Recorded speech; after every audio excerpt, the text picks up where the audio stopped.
We're good. Okay, fantastic. Welcome, everybody. So good to see you all, the faces that are there and the names where the faces aren't. Thrilled you all could be with us and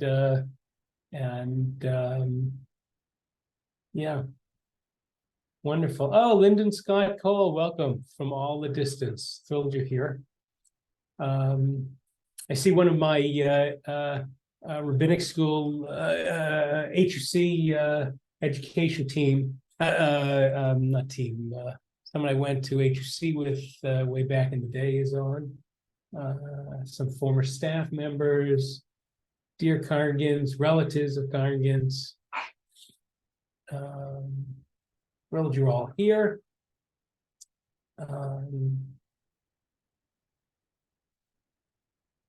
This is good. We'll just give people a couple more minutes.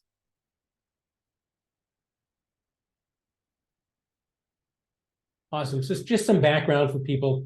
While we don't expect it tonight, as you all know from Zoom, there's the possibility of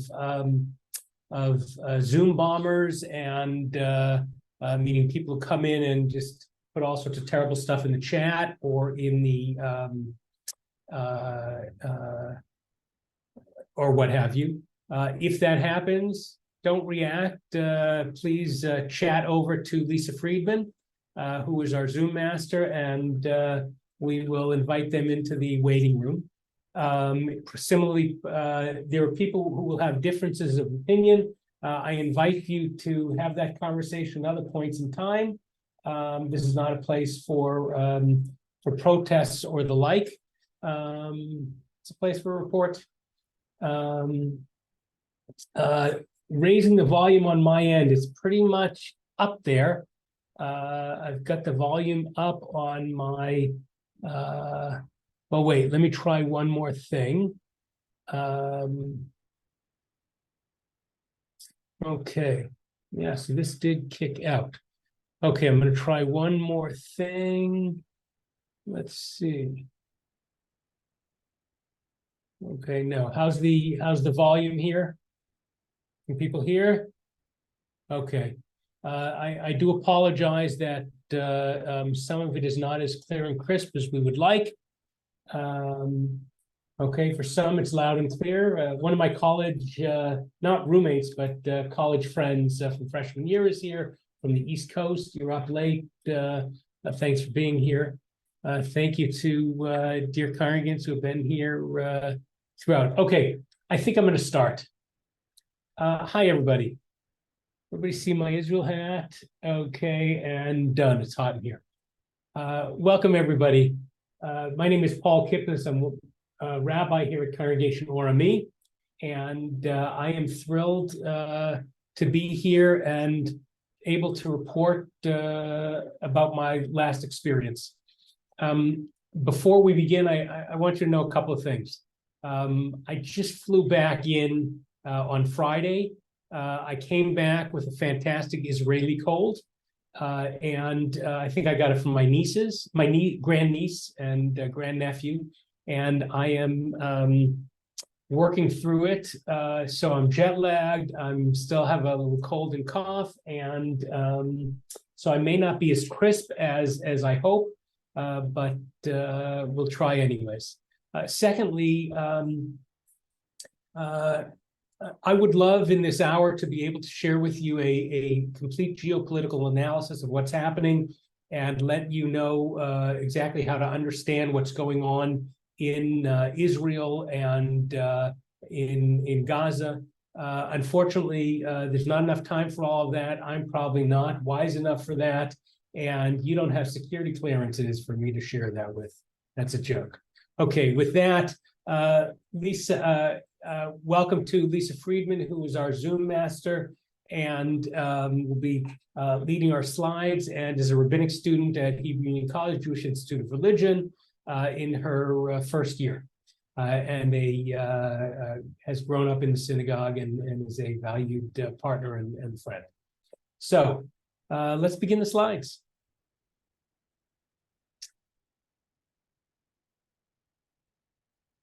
Okay, give me a thumbs up if you can see them. A thumbs up, great. This is my rabbinic mission to Israel. I got a call from I think that one of number 2 or 3 in Jewish Federation, senior vice president, saying we're having a rabbinic mission to Israel, taking senior rabbis at a number of synagogues to Israel. And Rabbi Paul Kipnes, we'd like you to go. In my mind, there was no choice but yes to go. I went to Israel with this group because it was important to show up, because Israelis and the country as a whole are feeling alone and lonely. And I needed to be there to be able to say to them with my presence, we see you, we hear you, we support you, you are not alone. I went because and I know that our attention spans as Americans is short, and yet what happened, that massacre was so devastating. I had to see elements of it with my own eyes. I needed to speak to people and hear about what they were going through with my own ears and understand and witness what was going on so I can come back and be even more of a witness. I needed to go because as one of the leaders of the community, there is no better way than to show you, my congregation, and other Jews and other supporters of Israel and non-Jews that even though Israel is going through this, it is important that we stand up and step up. Not everyone will go to Israel, but we need people to stand up to Israel. I went because I have family there, 2 nieces, a nephew, a grandniece and grandnephew, and I needed to see them and give a hug. And finally, I needed to be there to be able to give hugs to families of hostages, to families of people who have people in the IDF, Israel Defense Forces, and in the reserves. I needed to be there to let my rabbinic colleagues know that we are supporting them, holding them, and in partnership with them. I needed to go also so that the United States of America, our government, knows that there are people for whom this situation is untenable, and we won't go quietly. We expect and we thank and we applaud the support. And if I heard President Joe Biden's name praised more than I have of a president in a long time, he spoke to Israelis in a powerful way. If you see in this picture, you see in the front right with the Jewish Federation vest, that's Rabbi Noah Farkas, the president, not the president, the chief executive of the Jewish Federation of Greater Los Angeles, and a smattering of rabbis, one cantor, people from all over. Stephen Wise Temple, Valley Beth Shalom, Adat Ariel, Sinai Temple, Temple Beth Hillel, and other places. Next slide. 13 rabbis. The mission was 52 hours. I stayed another 26 hours to see my family. 1 bus. We went all over, and it was powerful. Next slide. This is the closest I got to the old city of Jerusalem. Those of you who know me and know that I've been to Israel 25, 28 times now already in my life, 2 full-year stays in Israel, know that I love this country, and I am a Zionist to the core of my being. Going into the old city is something I usually do in the first or second night I'm in Israel. I did not go this time. Why? Because I was there for another mission, which I described. But the city was lit up and beautiful. I'm standing just on the grounds of Hebrew College Jewish Institute of Religion, overlooking the walls. Next slide. I don't know if my wife has seen this. On the right, you see me in full regalia. We did not have to wear those helmets. We did have to wear the flak jackets. And we signed a release with the IDF. If you look on the left side of that slide, see the blue dot just to the lower right from the word Gaza, that's where we were when we went down to Kfar Aza, one of the kibbutzim that was massacred. I'll talk to you about a little later. That's how close we got during that part to Gaza, which you see on the upper left side there. At one point, we were probably 15 minutes by walk through the back of Kibbutz Kfar Aza into through their fields to the fence with Gaza.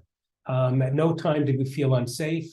I happened to be there during the pause when they were trading hostages for incarcerated, and my wife ensured that pause started before I got into Israeli airspace, and she could only hold it, continue it going until my plane was out of Israeli airspace. We say the Qatarans did it, that's the public statement, but you can thank Michelle November for all of that. I kid. But we were there to see, to witness. It wasn't a fun trip per se. Next slide.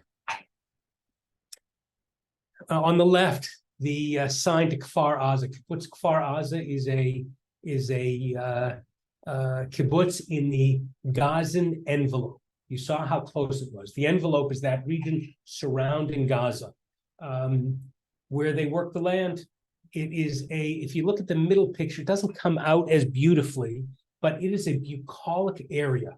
You would want to go live in that area. The succulents are great. They're green grass gardens all around. People lived beautiful lives. They lived there because they believed everywhere in these people in the land of Israel proper. They're not talking about in the West Bank or Yehuda and Shomron. They're saying in Israel proper, they have a right and need to live. The right-hand picture is from where we're standing. If you see that army truck there, and you go just beyond it, you'll see a gate. That was one of the first gates that they broke in. And you see in the distance, Gaza itself. They drove through those gates with, I should let everyone know, some of this is going to be graphic. Some of this is going to be intense. At any time it's too much, I'm going to invite you to step back, to either shut off your sound, to leave and come back. I hold you in my heart with love, but I'm here at this point to teach you and show you what I saw.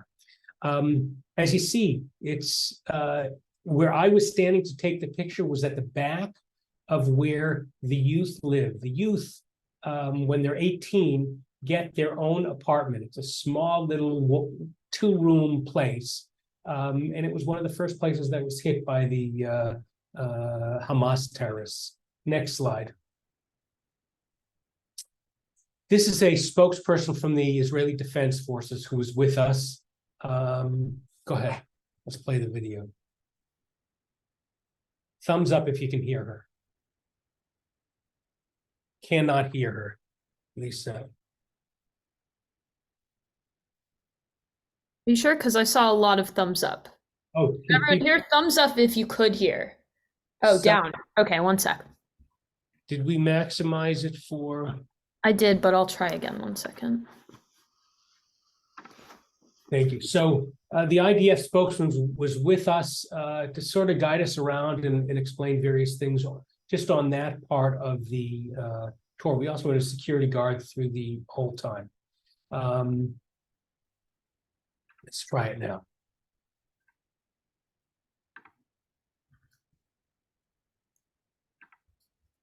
Handcuffs that they brought with them from Gaza, they tied their hands behind their back before torturing them, before setting the bodies on fire.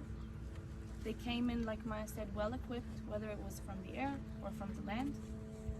Their armory on automatic, just shooting, spraying everywhere with guns, with RPGs, with bombs.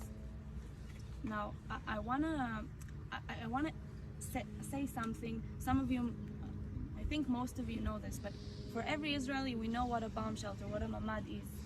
And for every person that lives here in the Gazan envelope, they have to have it, they're used to entering it. But a mamad is supposed to protect you from rockets, from missiles. Okay, so you have 10 seconds to enter. Okay, that's the reality of life, we're used to it. It's still a beautiful piece of heaven, but it's supposed to protect you from the missiles. It's not supposed to protect you from terrorists standing outside your doorstep on a Saturday morning, a Shabbat, a Chag, one of the holiest days of the year. Standing outside your doorstep, your window, and shooting at you with RPGs or with guns. And like Maya said, some of the people were holding the door handles for hours. The doors aren't bulletproof. We had people who were shot in their hands and were still holding on for hours, just grasping for their life, hoping that they'll survive. You know what the terrorists did is, again, they came well equipped. They came with gasoline tanks from Gaza, with tires that they threw inside, they set it on fire, and we see the destruction from the fire in a lot of the houses in the nearby area, in the hopes that either they will die from the fire while still alive, or they will choke on the smoke, they will inhale the smoke, choke on it, they'll step outside usually through the window because they had no other way to escape, and a terrorist will be waiting for them and they'll be shot or kidnapped. That's the reality that they have to. Now, you know, some people, Hamas call themselves militants of Hamas, okay? Let's say they're militants of Hamas. We know they're a terrorist organization. This wasn't military versus military. This was the militants of Hamas who went about and harmed in an inhumane way innocent civilians that lived here. I'm sure we're going to talk more about Ophir, which I think is an exemplary of the community that resided here. But the people that live here are true peace seekers. That's what they believed in. And they were the first to get hurt. We have the family of Koch from here, from Kfar Aza, 5 family members. They would go almost every Saturday to the border to fly kites as a peace gesture. A lot of the times it wrote Shalom, Salam in different languages. All 5 of them were murdered in the bomb shelter in their house. And I told you I'm going to say it, but I'm going to say it again 53 days later. And I think you can just have a look. That's okay. Thank you, Lisa. Go to the next slide. Kfar Aza, this bucolic place, had 900 citizens before this massacre. 58 were murdered, 17 kidnapped, 6 severely injured. 1 person was unaccounted for at that time. So it meant that 10% were murdered or kidnapped of that community. Ben, they did use the word peaceniks. There were a lot of people there who would go to the border with gestures of peace, of kindness. Some of the people, I don't know, from this area went and they flew those kites to try to give messages of peace to people on the other side of that fence, that wall. Just to give you an idea, they say now that about 1,200 people were massacred, murdered by Hamas. Remember 9/11, there were something about 3,200 plus or minus Americans and other nationalities who were killed. And that transformed our country. It transformed the way we do with security. It shot us into not just one war, but 2 wars in Afghanistan and in Iraq. 3,000 plus or minus people killed, murdered. The equivalent number population-wise of 1,400 souls murdered, that was the initial number they thought in Israel. Now they think it's about 1,200. So 1,200 to 1,400 people is the equivalent of 30,000 to 40,000 Americans killed in one day. Get everybody hear that. The number of Israelis killed and other nationals massacred on that day would be like population for population, 30 to 40,000 Americans massacred. When you think of those numbers, and then you compare it to 9/11, you understand why Israel doesn't have a lot of choice, or I believe doesn't have a lot of choice on removing Hamas from leadership of that area. Next slide. What you're about to see before we press the button, some of you have seen on Facebook, and if so, please bear with me. I was doing three things while I was on this trip, particularly here in Kfar Aza. Number one is I was witnessing it for the first time. I saw pictures, but it's different to be up close.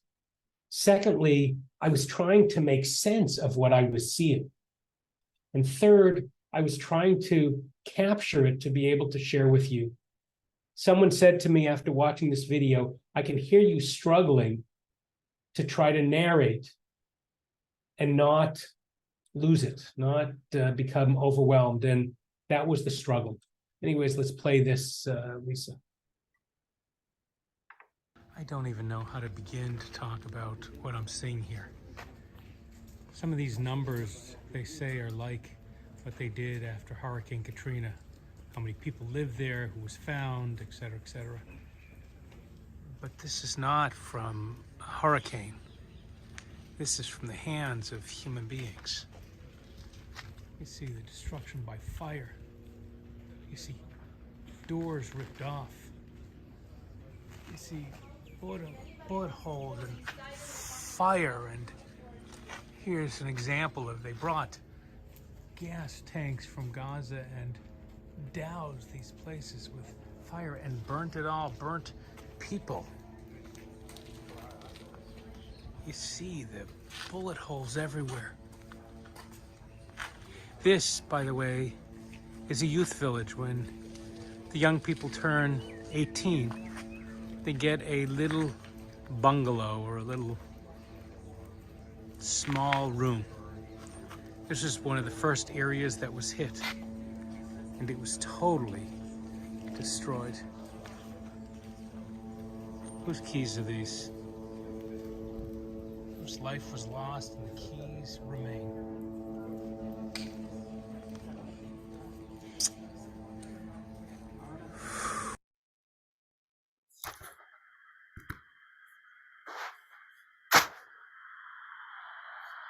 Thank you, Lisa.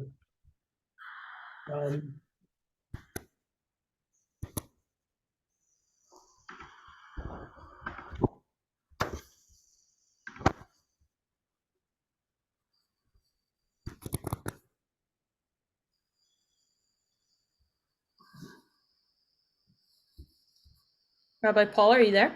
Yes, can you hear me, everyone? Sorry, you froze for a sec. Okay, sorry about that. Sorry, I was collecting my thoughts. See this slide? The guy in blue, his name is Yosi Karen. He's the new mayor of Sha'ar HaNegev Regional Council. The south of Israel is divided up in 5 regional councils. Think of them as counties. Okay. He wasn't the mayor on October 6th. On October 6th, I think it was the vice mayor. The mayor of Sha'ar HaNegev Regional Council, his friend, was in Kfar Aza and had to run out to try to help people. He took with him his gun and whatever bullets he had, and he helped get some people to safety. And then he saw some more terrorists, and they were shooting back, and his gun jammed, I think, and he sat down. And right outside his house, you see one bullet hole, and that was the bullet that killed him. And so this man became the mayor of the regional council. I was walking. Picture on the right is just before the picture on the right. I was walking as we were going back to our bus and marveling at how beautiful it was, and saying to myself, and I think I was being filmed by the Federation people, saying how bucolic, how intense, how awesome that I get how people would want to live there. And yet, I was wondering how anyone could get past the horror and return. One of the things we heard again and again from evacuees from here and families of those murdered and hostage families is something has to be different for us to be able to go back there. People say we should have a ceasefire. Remember, the day before, on the 6th, there was a ceasefire. And on the 7th, the massacre happened. And I said aloud while I was being taped, I was wondering how could anyone get past the horror and return? And then I heard a voice behind me, and it happened to be Yosi Karen, the mayor, who was walking nearby, and he said out loud, "We will return. We will come back. We will open the pool and open the school, and the children will run and play and celebrate." Why? Because we must. Because if we don't, there is no other option. No other option, I think he meant both down here in the south, but anywhere in Gaza. Something like 300,000 Israelis, 300,000 Israelis are now evacuated from their homes in the south, around the Gaza envelope, and all the way in the northern border. 300,000 Israelis living in hotels. Even if we put you up in the Four Seasons Hotel, you and if you have a partner, spouse, and maybe you have a kid or two, it's wonderful, it's beautiful for a short period of time. Having lived in a hotel for a while after we had to do some repairs on our house, it was fun for a little bit. These families are trying to figure out what their life is and could be like. But this mayor says we will get there. And so when it was over, and when we were about to leave, I turned to him and I said, "I'm a rabbi. Would you allow me the honor of giving you a blessing?" And this secular Israeli man pointed to his head and said, "I have a kippah in here," meaning he's secular, but within he has a holy heart. And so I blessed him. I said, "May you be blessed," and invoke God's name in Hebrew, and with fortitude and courage, wisdom and self-compassion, hope, and the ability to make decisions to support and care for and carry your community. And as you do, may we, all of us outside of Israel, have the fortitude, the longevity, the courage to support you as you rebuild. And I promised him that we will, that my community will. Next slide. The right and left-hand sides are pictures of other parts of Kfar Aza. But the middle picture is another place we went to. There's a military base called the Shura base. It's the seat of the chief rabbi and chief rabbinate of the Israeli Defense Forces. Usually they're dealing with halakhic issues, legal issues. Usually they're dealing with issues related to kosher food and making sure people have it, making sure those people who have to have a minyan to say prayers, they can do that. From October 7th on, the center, this base, which is the location of the military forensic center, went on a mission to receive and identify all the bodies, primarily of military people, but also of others. Actually, I may be wrong on that. I know they had the military. I think they had others. Yes. And they had to identify bodies. Now to be real and graphic, they are set up for a huge number of bodies.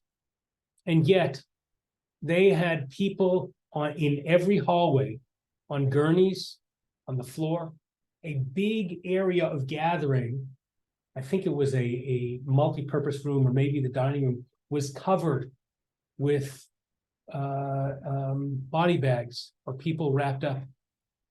At the entrance to this base, there's an ice cream truck. Why do you think there's an ice cream truck there? Because they ran out of refrigerator space, and they knew the time it would take to identify all these bodies would be so long. They brought in refrigerated trucks, ice cream trucks, everything to put these bodies in. There are 4 ways you can identify people. You can identify them with fingerprints, and all IDF soldiers are fingerprinted, I think, from some 2020 on, something like that. No, 2006, 2002, something like that. Well, the first way is personal identification. A person sees them, goes to a Beit Din and says, we witnessed, this is the person, this is what happened. The second is fingerprints, but there were plenty without hands or fingers. Next is dental, through x-rays or CAT scans, and yet there were a significant number without heads or crushed heads. And then DNA. Sometimes there's so little DNA because they were burned. Remember, we have congregants, Larry Blumenthal, and someone help me. I'm blanking. It happens when I'm tired. They lost 2 nieces. It took a while for them to identify those nieces. Why? They thought they had been captured because Hamas burned so many bodies. The militants, these terrorists, they mutilated, and they, in one area, they stacked up bodies like a pyre and burned them. And so they had archaeological forensics, people who work in archaeology. It's Eva Neufeld, thank you, Marla and Gail. No disrespect to them, I'm just tired. The process of bringing people into this room in the middle where their loved one is, some of them can't open the casket because there's nothing to see. Sometimes it's the flimsiest of ashes that they were able to get some DNA out of. This guy who took us around in the army was asked to be in this unit. He's an Orthodox gentleman. He said,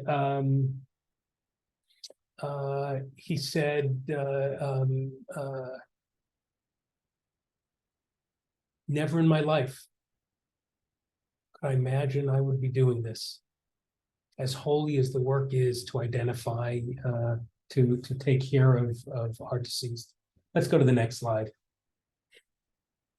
I'm not going in order of our trip. On the left, it says Tzahal B'derech Aleichem. The Israeli Defense Forces are on the road to you. And to the left is Tiyu Chazakim Anachnu Ba'im.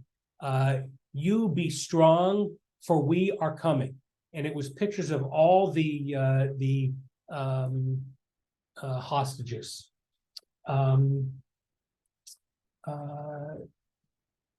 The people on the right, we spoke to the first day we got there. This is John, I think you pronounce the name Poland, and his wife, Rachel Goldenberg Poland. They are parents of a hostage, an American-Israeli, Hirsch Poland. Hirsch has still not been released. You may notice her face. She spoke in front of the United Nations. They talked of the ultimate horror of having a child over there.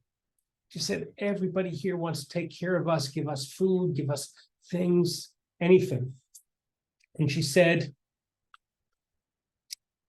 nothing makes me feel good. And then she said, actually, when I'm hungry, I feel something because I know my son is hungry. When I'm cold and feel miserable, I feel okay because I know I'm sharing what my son is feeling. She said, we need you.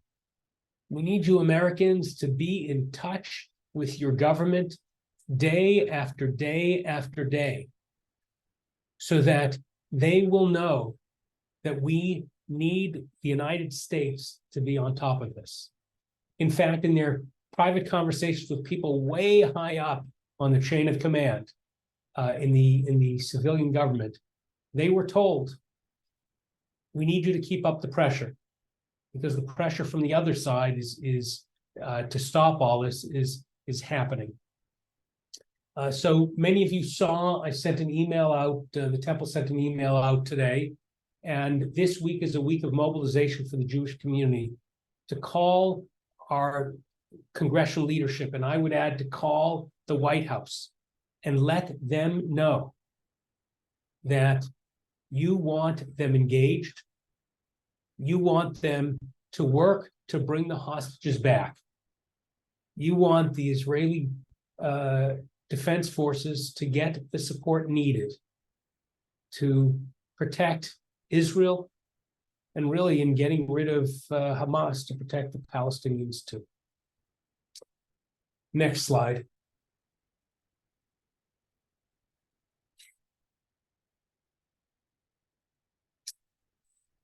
Quickly, the people on the right are from the people on the left. Sorry, the two men. That's hang on. The man on the slide to the left, the man holding his hands up in the light blue coat, with the man next to the man with a big beard. His name is Kfar Aza. He is the chair and co-CEO of AJEC, a shared space Jewish Arab Bedouin organization. I was entranced with AJEC. I was entranced with what they do. It works down in the Negev. It's an Arab Jewish organization for social change, established, I think, 2000. Jewish Federation of Los Angeles is very involved supporting it. They work together to create a shared equal society in which allows Arabs and Jews to coexist while preserving their identity and culture. And they are promoting leadership, social involvement among teens and youth in Arab society, community development in Arab Bedouin sector in the Negev, development of a shared society for Arabs and Jews throughout Israel. The Arabic word ajik means I am coming to you. And this is the principle that motivates us. We approach each other. Let's drop the slides for a second, Lisa. Some of you read this in an article in the Jewish Forward. Some of you passed by. But about a week and a half or 2 weeks after this war started, I wrote a letter and then shared it with Rabbi Lana, who we made a couple of edits to.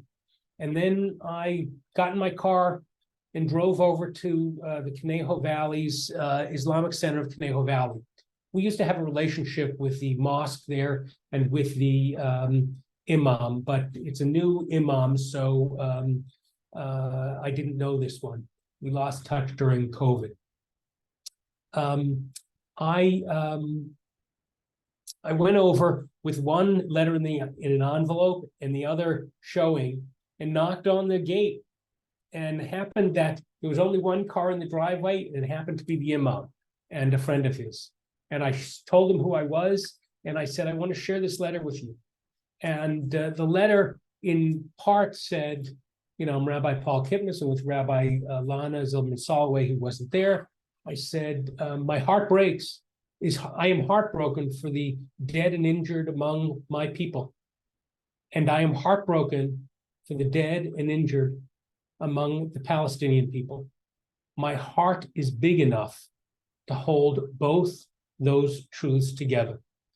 I said in that letter, I know that the war will pull us apart, but as two men of faith, I want you and your leadership to know that I know you will be the recipient soon of overflowing hate, just as I know we will be the recipients of overflowing hate.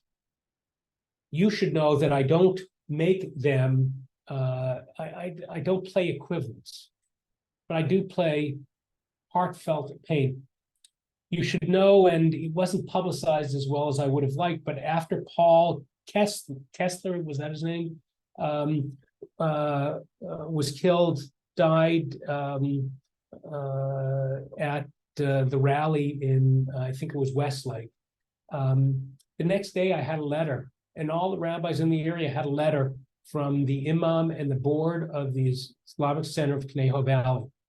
in which they shared a message of condolence and sadness, calling for investigation and justice. It was heartwarming. We talked about the need for protection for his people, the protection for my people. And when I was in Israel, and when I heard about the 3 men of Palestinian descent, the college students in Vermont who were shot, I texted him, and he texted me back. Look, he and I aren't going to solve the geopolitics of this peace, but we each do our little part, slowly, slowly. I wouldn't doubt that in his community are people who are saying things that will make my skin turn. And I wouldn't doubt that in our community, there are people who are saying things that will make my skin turn also. But we have to keep reaching out. Islamicists, Hamas, there's a fundamentalism that is dangerous. Muslims, Islam in general, I don't believe the same. That's for another discussion. Okay, let's go back to the slide. On the right-hand side, there are 3 people. Sorry, hold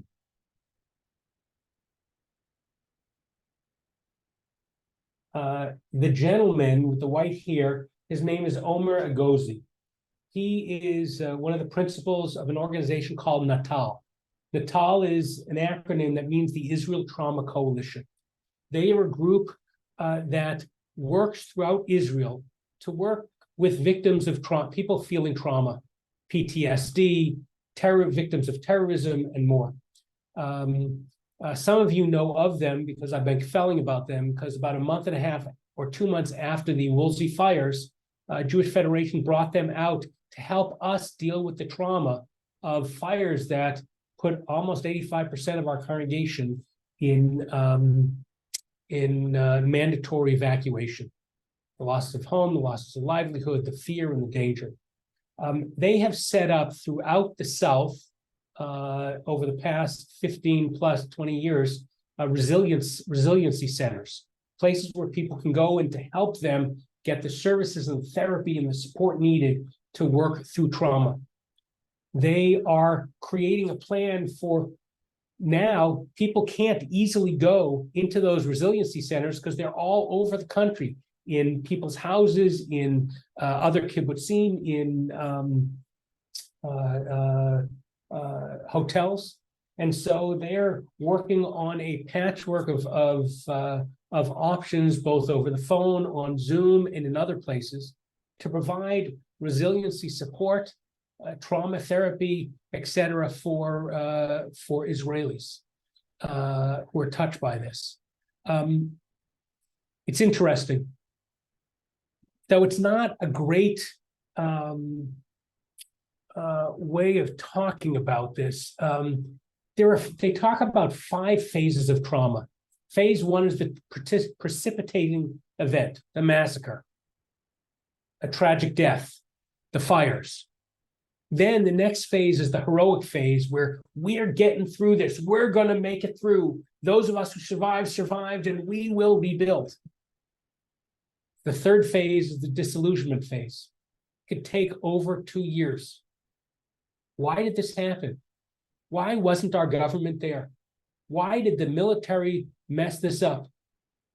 For kids, my parents couldn't protect them. How can I believe in them? Stage 4, resiliency and reconstruction phase. You integrate the trauma back into your life. It's not a recovered life, but you're integrating it. And then stage 5 is moving into recovery, which anniversaries and memories rip the Band-Aid off, but you're moving closer and closer in that. Congregational RME, through our Israel Emergency Fund, gave a significant donation to or allocation to Natal, the ITC, to do its work. Next to him, that woman is not the greatest picture, but I need one with both of them. Her name is Shlomit. She's from an organization called Hotam. Hotam rebuild school is like Teach for America. Okay, for lack of a better one, it brings people in and helps set them up as teachers. Why is that important? All the schools in the evacuated communities are nowhere. So now you have kids living in hotels, in other kibbutzim. Do you put them in with these local schools? They may not be ready. The people there may not be ready. There's different cultures. So they go in and have helped set up schools. Their teachers who have been their strength and support are in the military. Some were killed. Some have family members who were taken as hostages. They had to rebuild systems, and quickly they worked on that. And people come down and they want to volunteer, but these kids who lost everything can't have someone come in and then leave. They need a sense of stability. And so they really work with volunteers to see, are you willing to stay? Are you willing to help? And they're bringing people out of retirement, and they are slowly rebuilding. We saw a school classroom and an art therapy room in the hotel we are in. The middle slide has a banner from outside of Hebrew Union College, Machzirim otam habayta achshav. It means bring them home now. The first word on the right, Machzirim, you see the word chazar or choser, it's return. Return them now. You also know the word machzor, which is the name of the Hebrew prayer book, because we come around and around back to it. Next slide. Before you do the video. On the right, Isaac Bringegard Bialik put that up. You see that I'm holding a bag, a duffel bag. That duffel bag was equipment for an artillery unit that was down in the Negev, down in outside of Gaza. They needed certain things, and so this is, I think, the third or fourth IDF unit we've helped out with various items. I can't remember the number because some of them the temple did and some of them Michelle and I did were involved with, but we delivered to them headlights because they're out in the incredible dark. These Leatherman pliers and knives and can openers and whatever, and a big light. They're outside at night, and they have the big light now that can help them see what's happening. Why don't you play that video? I got this a day after we delivered it. Thank you! Love you guys. To congregation, Army, Rabbi Paul Kipnes, Rabbi Lena, Cantor Kyle, on behalf of myself and the team, I wanted to thank you all for your support of us during these difficult and complicated times, and tell you that everyone here was deeply moved by your support. Sending you lots of love and praying for a better and peaceful times for all of us. Adonai oz lamo iten, Adonai yivarech et amo b'shalom. Love you all.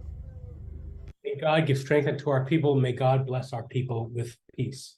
We're making a difference in people's lives. I think to date we have delivered something around $19,000, $20,000, maybe a little more to a lot of them per Rabbi Lana's preference went directly to help people. So we're talking about to 2 or 3 kibbutzim. We supported a clown, an organization that uses clowns as therapy.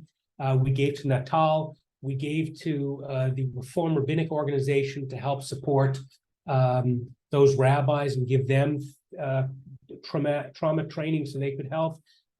We supported a mission of Jewish leadership to Israel to offer support.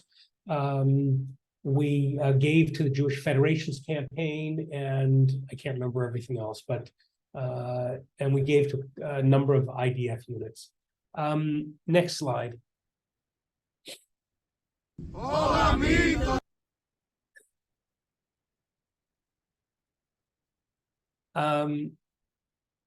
really quickly. The woman on the right is Ethel from Kibbutz Ziki. She was evacuated. The woman on the left is Rivka Marziano from Kfar Aza. I believe that's right up in the north of the Gaza Strip. These two women told their stories of what happened. Ethel, again on the right, told the story of what was she doing the day before she was watching Netflix. Then she woke to their usual alarm, not their iPhone, but Tseva Adom. Tseva is color, Adom is red. It's a system, it's an app on your phone that anytime there is missiles coming, it goes off, but even more, it's loudspeakers and whatever. And they know, go to your safe room. So she went to her safe room. She had a sense that something was different. And then she heard lots of shooting, and then she thought there were terrorists somewhere. She expected the army to come, but they didn't. They didn't know until late in the afternoon what was going on. She happened to have electricity, but parts of the kibbutz lost the internet. You've heard that Hamas terrorists knew where to go to shut off critical parts. The civil guard went outside the fence and were able to kill a lot of the terrorists. No one from her kibbutz was killed, and they sometimes feel guilty that they were okay. But she said, we're not okay. Our houses stand, but it's now a closed military area. They can sometimes pop into water their plants and get stuff. She said she never left kibbutz before, but this time she left. She figured it would be 2-3 days, and it was 50-something days already. She said, take a message. I'm living in a hotel room, and I'm scared to go back. I need to know that we're going to be safe. And if I'm not safe in my home, am I going to be safe in the outskirts of Jerusalem? Am I going to be safe up in the north where Hezbollah has 300,000-400,000 guided rockets? She said, go back and tell American Jewry that we need your friendship. We need your brotherhood. We need connection. We don't want to feel alone. And thank you for taking back our word. The woman on the left, Rivka Marziano, her husband's from Spanish Morocco. She lives in Nativa Asara. Her house is 150 meters from the border, near the wall. 50 meters she walks and she's at what's called the peace wall, a wall with all sorts of words of peace. 6:29, the alarms went off. Then she heard guns and grenades and RPGs, and she said, I'm 33 years in this moshav, this communal village. I built this house with shelters for the missiles, not penetration. We had electricity, but no water. Most didn't have either. So we saw what happened on TV, and they went inside the moshav. They took her husband, 73 years old, took a knife. They went in and they held it, and they were there. The army came at a certain point in time, but she didn't trust them. Finally, at about 5 o'clock, we were told the army would come around to check houses, but we were afraid. It was only at midnight that they learned that 20 people in the moshav were massacred, and the missiles were still going. When they finally came and took them out, they left past bodies on the ground, past motorcycles of terrorists, past homes in which families were burned inside their house. And then miracles. 30 meters from us, they didn't come, the terrorists they didn't come for us. A friend and his 2 girls hid in a closet in their house. Terrorists were inside and out. The mother was murdered, but the husband and 2 girls survived. She said, you rabbis have influence in your communities. We need your support. We need you to influence the American government about all this PR. They're pushing for a ceasefire. And I don't want people to die or suffer. But I can't go back to my home. I can't go back to most places in Israel, knowing that Hamas will be in Gaza. Hamas said this past week, and then weeks before, that we will do this again and again and again. Since 2001, the IDF went in and out for short operations. Yes, we lost people, but this time it's different. A ceasefire means death for our people in our country. The woman in the center of these slides is a doctor at one of the hospitals. She showed us the underground for missiles, where they were set up for medical triage, and they had to figure out for the longest time who to bring down, because they said the people who they couldn't move on their own, they brought down. She said, I spent all this money on a new gym, and all the equipment, I have a picture, is all in one small room, because we're using that now for underground work. And she said, if the north opens up, if Hezbollah starts shooting, we're not protected. We're not protected enough. And we're in trouble. Drop the slide for a second. I don't need to tell you, if you've been watching the news or reading anything, particularly Times of Israel, that in addition to the massacre, in addition to the torture, the bodies that were mutilated, the acts of rape, the acts of gang raping, the acts of mutilation of women were terrible. You saw the picture, the video of the woman being walked, hostage being walked to some vehicle, and her bottom was red because of blood. We heard from people who know. Pregnant women's bodies sliced open, babies' heads sliced off. I'm sorry, but this is a fundamentalist group. For every hostage Israel got back, babies, children, they gave over 3 people, some who were locked up for murder, some for attempted, some others. Next slide.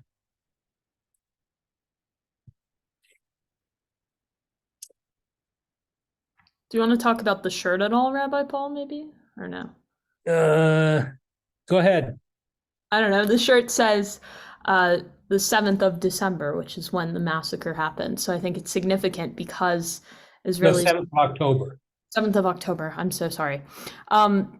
It's significant because Israelis are really, right now, going through this difficult period, and they're wanting to share their stories and remember what happened and share that with everyone. Okay.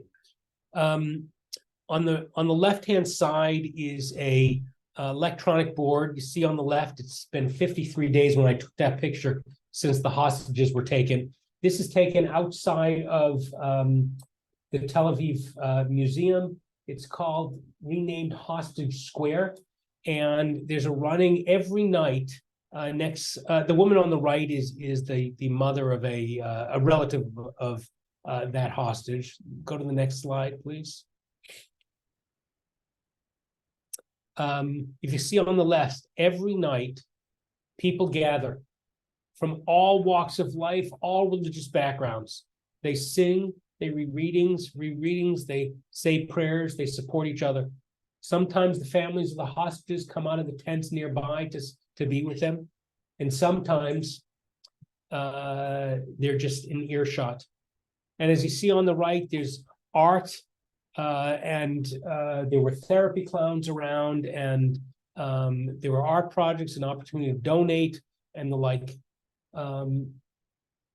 People are needing to be together and needing to sit and just listen and witness the horrors that these families are going through. You know that Hamas released X number of hostages. We know that they were treated far worse than was led on. We know that they weren't visited by the Red Cross. We know that now we're hearing that many of them were drugged so that they would be of a lighter, they would be more docile as they were making their way out.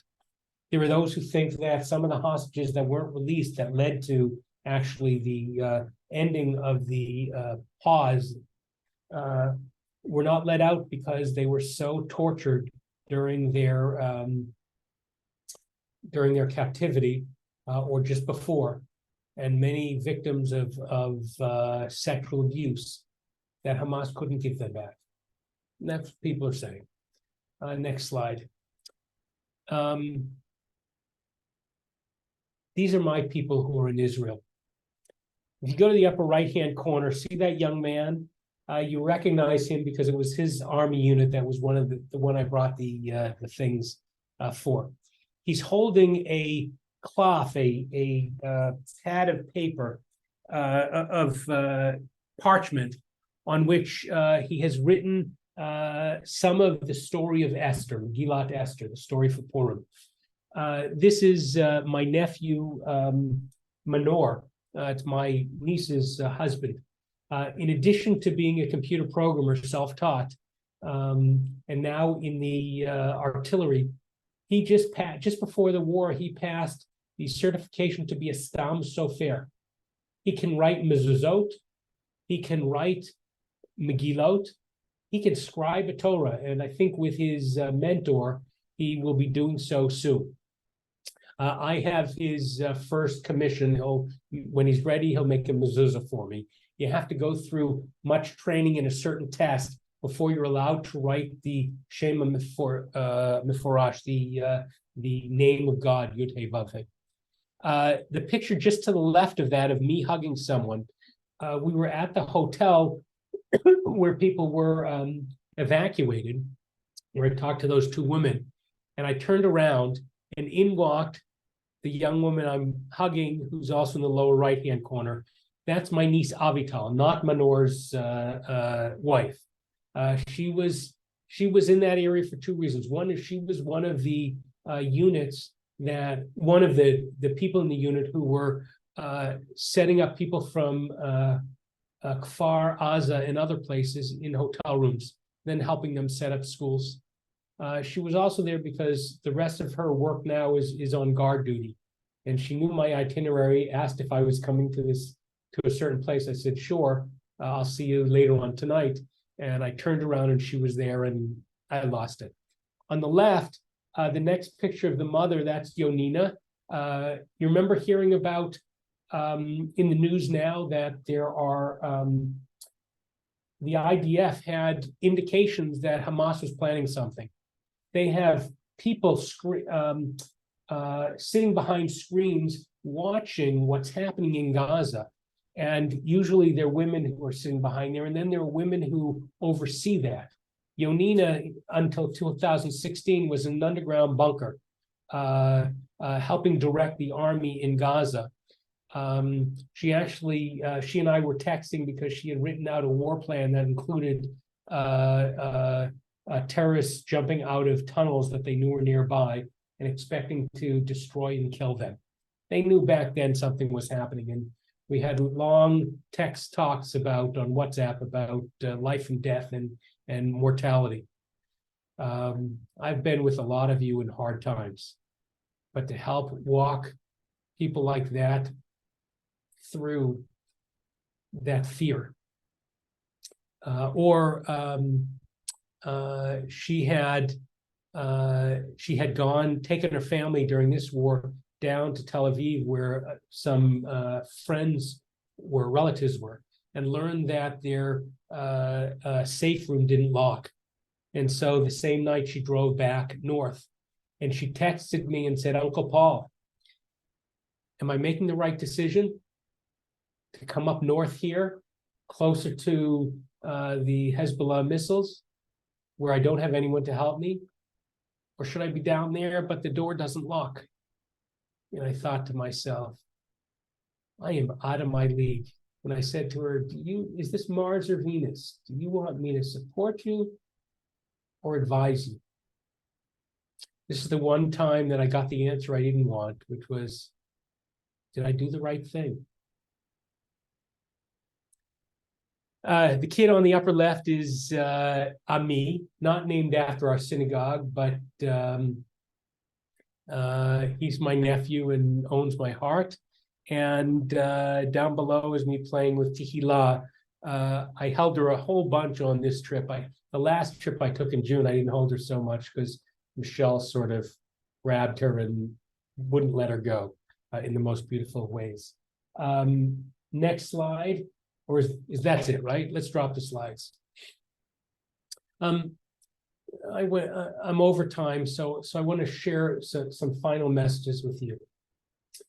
One is, thank you for all who have donated. Thank you for all who have called and written your congressional people and leaders. Thank you to all of you who have supported Israel fighting back the PR war online or talking to friends or relatives. Remember that there is no easy or good solution to this. We Americans think we can talk our way through anything. It doesn't work that way in the world. Do I know what to do? No. I know that this is unbearable for Israel, meaning Israel cannot bear Hamas coming back there. I know there's a desire on the part of our government to know what the end game is, but sometimes that's not clear. Israel does have to make clear that it doesn't want to go back and take over Gaza. It got out of Gaza because it was losing too many people and it was taking too much of a toll on to protect people. Remember that this isn't a war with Palestinians. Some of you may think that. I'll be glad to have that conversation another time. The Palestinian people are many I met. Lots are taught about hatred of Jews, and that has to stop. The government and the Palestinian Authority has to stop paying terrorists for killing Jews. And yet, I know with plenty of Palestinians who just want to raise their kids in peace. Not on this trip, but in previous trips. If you're looking for places, so God forbid we become a people that hates another people. Let's hate a fundamentalist organization. Let's demand it be stopped. But we don't brand a whole people or a whole religion with certain ideals. It's easier to make it black and white, but the world is very gray. We are being asked this week, and I think Lisa, someone dropped it into here it is, the National Mobilization Week, to get in touch with people in Washington. They have to hear from us. Go on, read it, and then get other people to do it every day. That's the most important thing you can do. They're coming in Washington under incredible pressure. There's a naivete to think that a ceasefire will solve it. It just pushes it off yet again. Thirdly, if you're going to read things, read the Times of Israel. If you're going to listen to Fox News, listen to, in general, in life, listen to CNN. You're going to listen to CNN or MSNBC, listen to Fox. Don't listen to it for more than 15, 20 minutes. It's bad. All of them are bad for your brain, bad for your soul. They say that if you spend 3 minutes listening to bad news in the morning, 6 hours later, you have a 25 to 40% chance of calling the day a bad day. Yale academics. If you're looking for news, you heard already from timesofisrael.com, Israel.com. If you listen to podcasts, there's a podcast called Call Me Back with Dan Senor. Some of you remember Startup Israel, where they talked about how people come out of the army and do all this incredible stuff in Israel, building companies in high tech, why Israel is the second most country that receiving venture capital. He's now doing a podcast with a couple of times a week with Chaviv Retik Gur, one of the great journalists with a military mind. He's explained the psychological warfare going on and other types of things. It's one of my go-to places to understand what's happening. There's also I haven't listened to this as much, but there's a podcast called Unholy with Levy, and I'm reading it off my iPhone, so that's why I'm looking down. Levy and Friedland, they're both journalists. One's in Israel, I think one's in Great Britain. Shalom Hartman also has two great podcasts, For Heaven's Sake and Identity Crises, both of which are worth getting. You can get them on Spotify, on and other places. Here's the last thing. It's not the last thing, but here's the thing. Some of you will say that had our previous president been president, none of this would have happened. Some say he would have done X, Y, Z. Some of you will say, thank God Joe Biden is president, because he's done amazing things and supported Israel in amazing ways. If you listen to Fox News, you get one story. If you listen to CNN, you get another story. They're both right and they're both wrong. The last three presidents, including President Obama, who signed an incredible deal and delivered aid to Israel. He and Netanyahu didn't get along well, but the levels of aid to Israel were huge. I know I'm sticking my neck out. President Trump helped open up the Abraham Accords. And President Biden had ammunition on the ground in an amount of time that people couldn't believe. And Israelis are praising him. You are now going to see there are problems on the far left that have to be dealt with, including members of the Democratic Party. And yes, there are people whose attitudes towards Israel are heinous. And then there are people whose attitudes towards Israel, I think, are wrong. There are people on the right whose attitudes towards Jews and Judaism are scary also. Be a thinking Jew. Do not let this upcoming election use Israel as a wedge, because Israel will lose out. If not in the short term, in the long term. Okay? As was said by David Saperstein, who used to run our Religious Action Center, we need people on both sides of the aisle who can move towards a strong support of Israel and Jewish values, because there are going to be plenty of people on the far sides who aren't doing well. Look at how quickly we turned on the issue of funding Ukraine, whether you agree or not. Israel, we could turn quickly to. Nechemta. Rabbis are always supposed to end with something hopeful. So here's my hopefulness. In days after this massacre happened, it wasn't the government who helped deliver people what they needed. It was the group that was actually protesting the government's judicial overhaul that quickly turned and became a lifeline of safety and support, of finding homes for people, of bringing food, of evacuating people. The people of Am Yisrael Chai, the people of Israel live. They live because the people, not the land and not the government, or not those alone, but because the people stood up and are taking care of each other. That is the startup Israel, the miracle that's there. The fact that Jews and Arabs in various places are working together, and Bedouin, to help each other, that so many people were rescued by Arabs, Israeli Arabs, and by Bedouin, who endangered themselves to help their friends.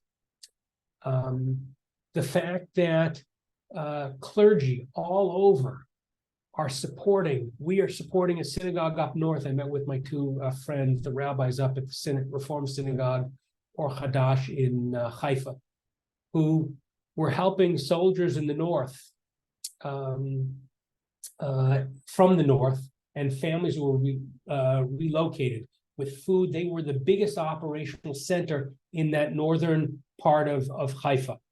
And they continue. Some of us are helping make sure that some soldiers have Chanukiot, and we're supporting that.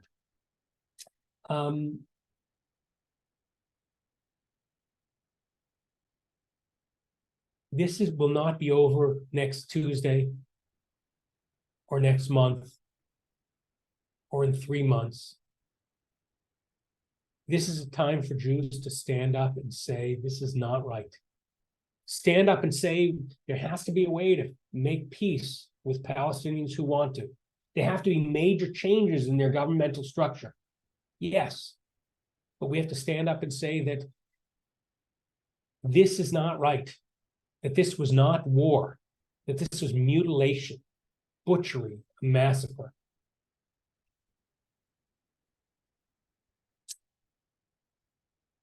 I'll be standing up. I actually have a dream of going and taking a group of congregants with me on a short mission, but I don't see that anytime in the near future. But even as we're going to Poland at the end of the summer, in June, it's also possible we might have a trip to Israel. We have it reserved for, I think, the second, third week of June, so who knows. People say a list of organizations to donate to. One thing easily is to or Ami's Israel Emergency Fund, and we're giving to all sorts of organizations, but I'll try to get more out. Jewish Federation has a fantastic fund. I also want to give you one more idea, which is we're suffering, unfair. Or Ami was geared up to go in a certain direction. And thankfully, with Cantor Kyle and Rabbi Lana and our ed team, we're doing incredible stuff, responding to this and more. You should know that we used to spend about $2,000 a month, maybe a little more on security. I'm probably off. It's going up to about $9,000, $10,000 a month because we need security every time